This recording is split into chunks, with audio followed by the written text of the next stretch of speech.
I'm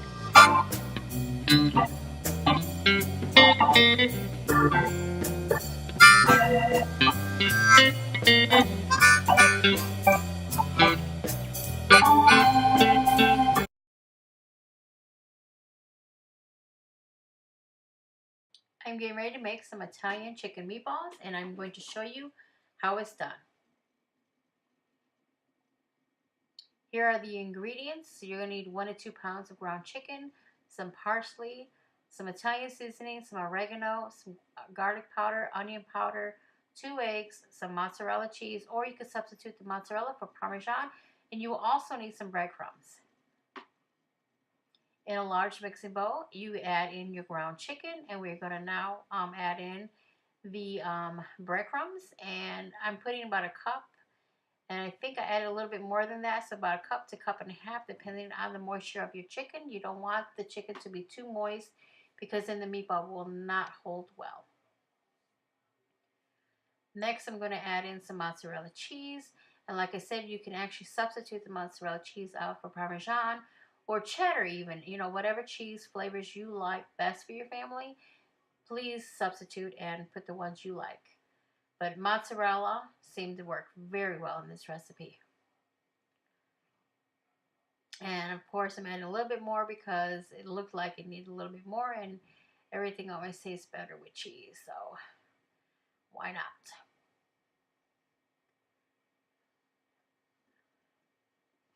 Trying to fix the camera angle because it wasn't angled very good, and then I'm going to clean up a little bit of the mess that I made because I got cheese all over the place. Of course, things like this happen when you cook. Make sure before you start this that you have clean hands. It's always good to start cooking with clean hands.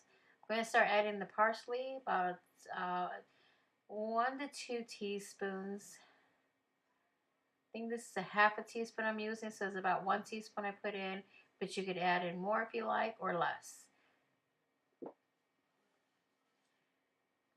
Then we're going to add in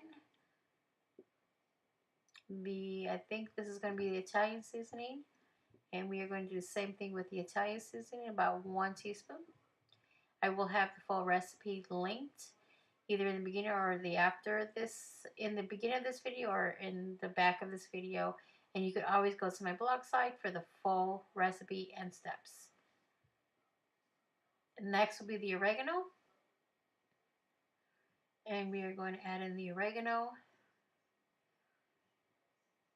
and you can adjust the seasonings to your liking. If you don't like oregano, don't put it in. If you like it, add more. Here's some onion powder we're going to add in. You can do fresh onion if you want, and mince the onion because you want the pieces to be small.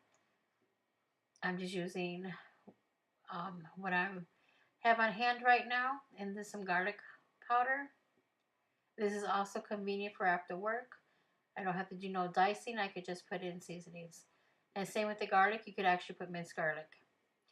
You crack in 2 eggs, and best practice actually is to crack in the eggs into a separate bowl so you don't put no shells in your food, but I'm being risky here and just cracking the egg right in.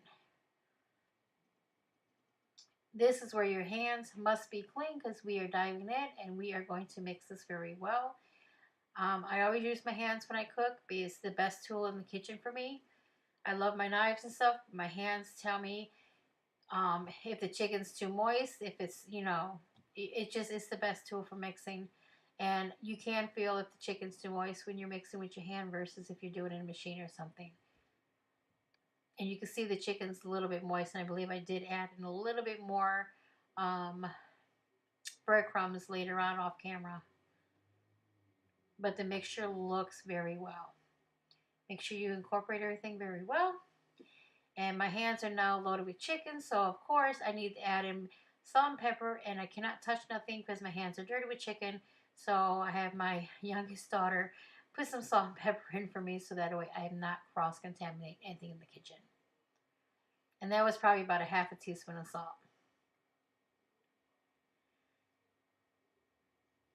Now with clean hands, we are going to get ready to start formulating the meatballs, and I'm just using a regular sheet pan. I covered it with tin foil and put some nonstick spray down, so that way it's easy to pick up. And I'm just gonna make meatballs. They're a little bit bigger than golf size.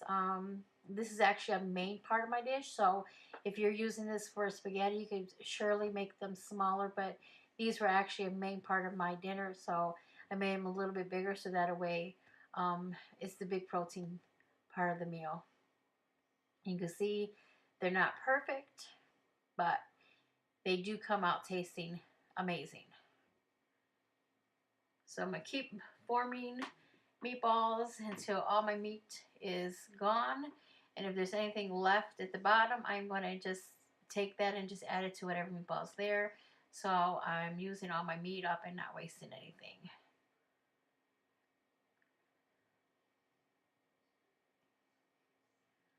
This is, I think, the most time consuming part of the whole meal is making the meatballs. Now you can actually do this all ahead of time as well, and flash freeze your meatballs and then put them into a Ziploc bag. You know, all you gotta do is pull them out and they're ready for a meal.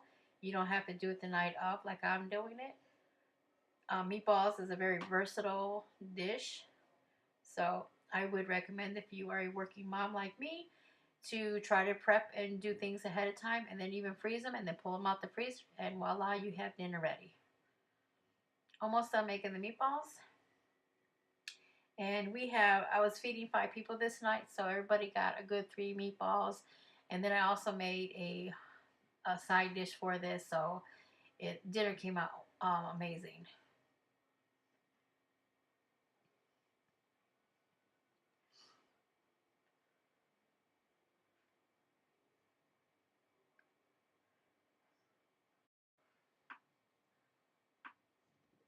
Meatballs are out of the oven and they look amazing. You can see the mozzarella cheese in them, and they're so golden brown.